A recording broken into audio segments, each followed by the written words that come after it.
approach the end of lap 1, the final chicane. We're tucked in nicely behind Sebastian Vettel's Ferrari and also Charles Leclerc just ahead of him. Lewis Hamilton's fastest, and we lose back end. Hello and welcome to the last of first challenge at Silverstone. My name's Rashman. We are driving as Lando Norris in the McLaren. Just going through the setup here, we're just adjusting the tyre pressures. I was playing around with a little bit before, and that's hence the spin out you saw was the previous attempt where the tyre pressures were a bit more in the medium, and I just didn't like it at all. Anywho, change the setup. We're overfueled a little bit to give us some time to push with the fuel and engine mix. Lights go out. We get an okay start, but we're tucking in behind. Got a little bit bogged down in the second stage of the takeoff. We're tucking in behind all the back bunker cars. Swoop around the outside. Jump into P17, holding the car together. Tucking nice behind Giovinazzi. Dive around the outside of him and Raikkonen, and also George Russell's Williams. Trying to get behind Lance Stroll. We're going to dive down the inside, very ambitious, make a little bit of contact. We're going to hold it in the inside. Do we? He has the outside line. We get the inside line. He runs wide. We progress forward from last P20 to P13 in the first sector. But Lance Stroll has a go on the outside. He doesn't hold the right line. We've got the inside line. We've got better track position. We hold and maintain position as we're now getting on to the old main straight, old start-finish straight. We are now chasing Pierre Gasly, AlphaTauri ahead of us. If you've noticed, everyone around us now is on soft tyres. We are leading the pack of medium tyre runners. This is going to be good for us in the second half of the race when we make our pit stop in opposite to the cars around us here. But for now, we're making great progress with Beckett's onto the hangar straight. We are tucking in, using overtake, getting right behind him, up behind Gasly. Going to make a run at him, going to go on the outside. Going to jeopardise us against Vettel, though we might get tucked in. We've got to make the move stick, are we? It's around the outside, side by side. We get the job done. Now we get into the final chicane. We're going to dive down the inside Sebastian Vettel, make the move stick. Execution done immaculately. We are now P11 after the first lap of the race. Right, so lap 2. Got through one Ferrari already. We're chasing the next. Charles Leclerc. We've made good ground. We're on the optimal long-term tyre. We're making good ground. We're going to have a significant advantage in this race. It's exciting to see. Carlos Sainz, our teammate, who is a direct comparison to us, is only one position ahead of Leclerc. So this race is enticing. It's looking like we're in a good run here for a podium place. As we make our way through into Brooklands and into coming into left field, we take a bit of a wide line. We're just not really eking the corner in. I must admit, I'm not the greatest at taking this corner, and I lose the back end. We lose the back end in left field. Going into Woodcote, Sebastian Vettel makes a dive to the inside.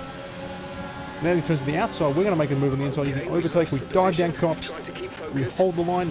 We also leave some space. Sebastian Vettel's speed drops off just a little bit. He gives us the room. We make the move stick going into Mackett's. And we sweep through Beckett's and Chapel onto the hangar straight. We also incur a track limit warning. Getting onto the hangar straight, we switch on overtake into 8th gear, running on rich, speeding along, just maximising straight line speed. Here comes the replay of the race start. Very tiny by everyone at the front end of the field. In fact, no real contact was made at all. It looks very processional as we go right wild around the track, flicking up grass and dirt as we run a couple of our tyres onto the grass. We're making good progress on the outside, turning into the inside of Stroll. Slight contact was made, as you can see. It wasn't egregious, it wasn't damaging, it wasn't knocking one opponent or ourselves out of contention with wing damage or tyre damage or anything of that kind. We managed to make it stick and progress forward. Fast forwarding through the lap, we're getting a bird's eye replay of our outside manoeuvre into Stowe on Pierre Gasly, leaving plenty of racing room, keeping an optimal line, keeping good speed, good traction, and then heading into Vale, dive down the inside of Sebastian Vettel. Two great corners to make overtakes, Stowe and Vale, if we get onto the end of the lap. Great places to make good, solid overtakes. Here is the replay of us coming in through Woodcote, where Sebastian Vettel dukes for our position as we made a little mistake, and he fails to capitalise running on the outside of Prix. Not losing room, not losing racetrack per se, but he just didn't have the pace. As again, we fast forward to lap 3, end of lap 3, we dive down the inside of Charles Leclerc in Vale and get another position, turning out to be a real favourite overtaking corner for us in this race, as we set a new personal best, a whole second quicker than the previous lap. Here for a bird's eye replay of our manoeuvre into Vale on Leclerc, nice and smooth down the inside, leaving plenty of room again. It's imperative just to leave plenty of room for both cars to manoeuvre in the event one locks up, runs wide to avoid any penalties. Now on lap 4, we're chasing Esteban Ocon. We're now P10 in a points paying position. We're in the DRS range, so we're able to use that on the Wellington straight. As we're keeping ourselves nicely tucked in behind the Renault. Going through Maggots, Beckett and Chapel onto the Hangar Straight. We're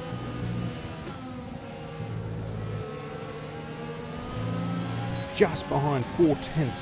Can we make another move into snow, or we have to line up a pass into Vale? That is exactly what we do. The latter, that is.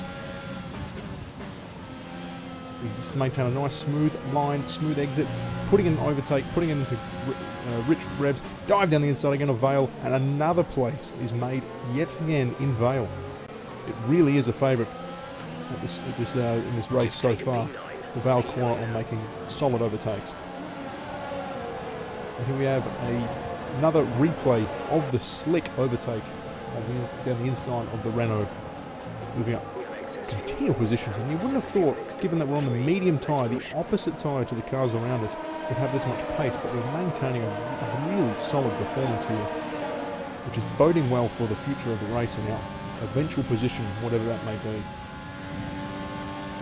Progressing into the second sector of lap 5, you can see we're just cutting through this section, this lovely section of racetrack, perhaps up there with the best in the whole Formula 1 grid, and getting right in close behind Sergio Perez's racing point. Heading into Stowe, just tucking in nice behind. It's going to be the same process as just as before on Ocon and Leclerc. We're going to make the dive down the inside of Vale. Yes, absolutely. Was that ever in doubt? Not at all.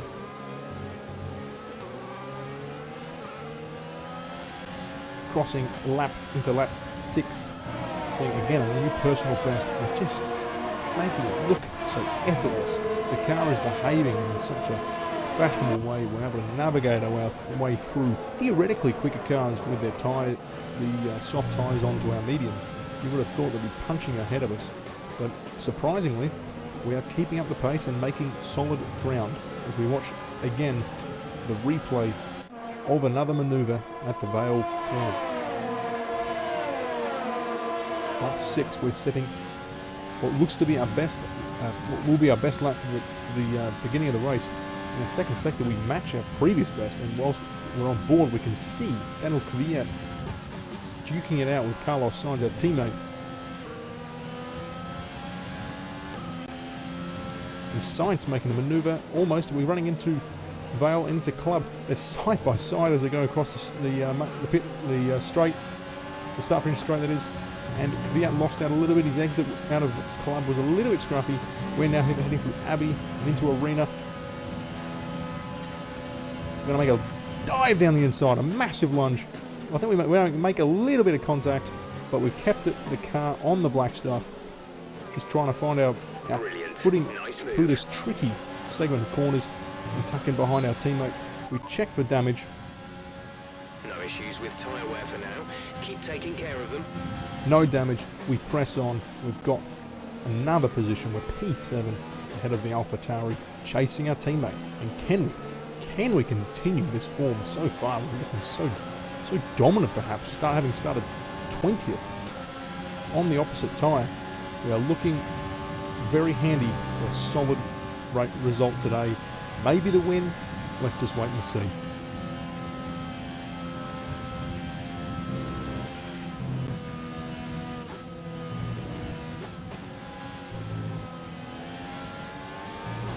As we press on through lap 7, we're again setting personal best, and it looks like we're getting real close to Carlos. The manoeuvre surely is beckoning. We are just lining him up. tucked in nicely. Although a few of our entries and exits are a little bit sloppy and he's able to get away. It's only with our rich fuel mix and overtake that we're really able to catch the ground on our teammate on the hanger straight going to Stowe. That's particularly our... And then through the Maggots, Beckets and Chapel sequence, we're able to side through it and gain so much time. But we progress forth with the race. Lap 14, you can see we just weren't able to maintain the pace, and perhaps the tyre just losing a little bit of performance. But in fact, it was a bit of that. The performance deficit of the medium to the soft tyre, but also not really sinking the corners as nice as we could be and should be to be able to chase the pack ahead. Romain Grosjean retires from the race lap 15. He's in fact pulled over to the right on Stowe. No safety car, no virtual safety car, just yellow flags in sector 3, all clear. Progressing into lap 20. Sainz dives into the pits. Surprisingly, pretty early actually, pretty early for this race. Most likely he'll be doing a one-stopper. 32 laps. Oh, he loosed the back end. We're looking like such a good lap. How much time will that have cost us? Well, it's put us back 5/10 to our personal best, and we look like we're going to set a new personal best. That's a shocking sequence of corners. But anyway, we are now progressing forth, watching as the cars ahead dive into the pits to switch off from their soft tyres onto their mediums. So the pit stops are beckoning, are happening, and a lot of position changes will occur from that. And perhaps this is where we might see our strategy play off, where we can continue to press on, eke out a bit more performance, eke a bit more time on the equal tyre, minus of course the difference of wear from us to them on the new tyres. But still, we're putting in personal best, setting a purple sector 3 on lap 25. As we now get on to lap 26, Lewis Hamilton's managed to build up enough of a lead that he comes out 2.5 seconds ahead of us from his pit stop. Verstappen and the Red Bull right behind us as we exit out of Arena onto the Wellington Straight. Heading into Brooklands, Verstappen, we're a little bit jumping all over the straight. We're going to go around the traditional line, give him the space in this to overtake, but he hits us. He locks his brake and collides into our front wing. We lose a giant chunk of front and left end plate. Oh, and that's just ruined our performance here. We were set to pit. Our pit window was meant to open in 4 laps, but we are going to have to make the call now to pit because we cannot afford to drive around with this performance deficit. Max Verstappen, a sloppy turn into Brooklands has compromised our race and our chances for our last to win, and our challenge that goes with that is really up in the air. It's gonna be difficult, exceedingly difficult. As we watch onboard replay of Verstappen drives in, we make him do the overtake, but he locks up. He's turning in his new cold tyres, not up to temperatures, and he's just locked up. He's just gone straight on, left us with no space. You know, instincts are to turn into Brooklands. It's no penalties were awarded, so it's a racing incident. But maybe we could have just straightened up a little bit and given him a little bit more space. However, as we continue to watch more and more onboards, it's a tricky one because you just don't expect a car, especially the Red Bull, to lock up in such a fashion. If we had to react a little bit quicker, we perhaps could have gone straighter on and just gone around the outside a little bit more, which would have hurt us. But the whole objective there, taking the traditional racing line, was to make sure that we don't compromise our own lap. Verstappen being a quicker car, he needs to make the overtake. We're not going to make it any easier for him. We're just going to carry on. Unfortunately for us, though, we incurred a 5-second time penalty for speeding into the pit lane. Upon the entry line, we crossed the line too quickly, and that's adding further pain to our challenge. And we've come out with having to fix the wing. Not only do we have to pit early, which means our soft tyres will not be as durable at the end of the race. We've come out behind Perez and behind Gasly, who on lap 28 has pitted and falls behind, but we now have to make the overtake on Perez. So lap 30, we're going into Stowe. We're really close. We've also burnt off too much fuel perhaps at this stage of the race, pushing too hard on the mediums. We can get a real close look at in Vale, but no opportunity really there to make a move. on the medium tyres, we perhaps pushed a little bit too hard. We're having to do some fuel saving on the soft tyres to get ourselves to the end of the race, make sure we've got enough room to push later on in the soft tyres to really show their advantage over the medium tyre runners around us. Progressing through the arena, we're really close and tucked in nicely behind Perez, just shaping him up. We're not doing anything rash, just stalking him closely, tucking in nice behind, getting ready to pounce whenever he makes a mistake or has got a poor exit of whatever it may be, whatever opportunity we may find. We're just not getting too fussed about being caught behind him. We're managing the dirty air well, going through the second sector. We're really tucked in, just saving our fuel in low mix because we're able to use the toe of his to give us a pace advantage.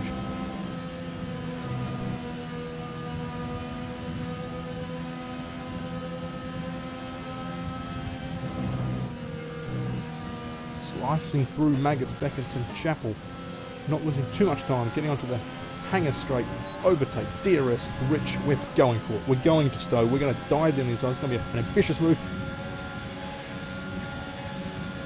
We turn in, oh, there's contact. There is contact behind, he's hit us.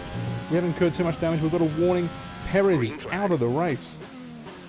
The car is fine though, no damage, no puncture.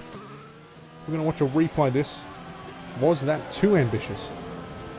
Perez turns in, hits our rear left, and that is the end of his front right tyre. It's just come off, it's broken, and he's out of the race. Surprisingly no safety car, or virtual safety car for that matter. He's only a few metres off the main track at the exit of the midpoint of Stowe, really. Would have thought that would incur a yellow full course caution of some sort. Anywho, we progress on. We're not getting phased by that. However, what we do is run a lazy, just run wide, coming out of Woodcote and incur a 3-second penalty for corner violations. Not that we gained any advantage whatsoever, it's just the way the game is programmed. We incur another penalty, making our race seem impossible for a win now. Not only are we too far behind, thanks to the pit stops, but also thanks to our pace is not being quick enough to match the top guys. We've now got 8 seconds added to our time. Disastrous result, not ideal. Lap 42, we lap Latifi through the arena section, getting onto the Wellington Straight. No dramas there, we managed to obtain a bit of a DRS from him, which helped with our lap. And on this lap, we decided to make a little bit of a push, see what damage and inroads we can make. We set a 129.5, purple in sector 3 once again. So we're really making inroads. However, for the race, it was a relatively dull affair. We weren't able to gain much at all. If we hadn't have had the penalty, the wing damage, we would have been closer to Carlos Sainz. We perhaps would have made the overtake if you factor in the pit stop time. And had we not have sped in the pit lane, it would have been on. We could have perhaps got P6. But even then, Ricciardo's 20 seconds up the road. I seldom think we would have had any chance of progressing for the win. We're not quick enough. There are certain corners, like Luffield here, where we just weren't able to get a smooth entry and exit, or optimal pace through it. As we progress on and lap Giovinazzi, we just didn't have the pace. And it was by ourselves. Most of the race was spent in isolation. Really dull affair. One of those races in Formula 1 which is quite boring when you hear drivers talk about it. It's a boring race and you're just by yourself and not doing anything. Not around with anyone else. There's no hard battling for most of it. Well, mind you, at the beginning we did have a good battle with a lot of cars and good overtakes in Stowe and Vale particularly. And there was the incident with Perez, which controversial. I mean, there should be some justice for Perez there. We did a very ambitious overtake. It wasn't deemed a penalty. It was a warning for sure, absolutely. But you have to say there should be some justice for him. Probably after the race, Norris would incur a penalty. But anywho, final lap. We set up best lap of the race in the 128. Hamilton crosses the line lap 52, the 127, winning the Grand Prix, much like he did in 2021, his 8th record-breaking Silverstone home Grand Prix win. We could not make any inroads and meet the challenge of winning the British Grand Prix as Lando Norris in the McLaren, as nice as it would have been. We come home in P7. Still a good result considering we started last. That's the end of the race. We'll see you in Parc Fermé.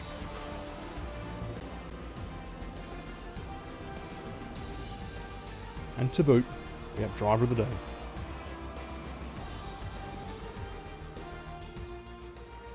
Here we are then, a fantastic British Grand Prix. So in a way, similar to the recent 2021 British Grand Prix, there were some controversies on the track and ambitious overtakes, perhaps questionable room being left or rather not left, which led to contact between racers. Case in point, ourselves and Verstappen with the lockup, ourselves with Perez, who knocked his front right off the chassis basically.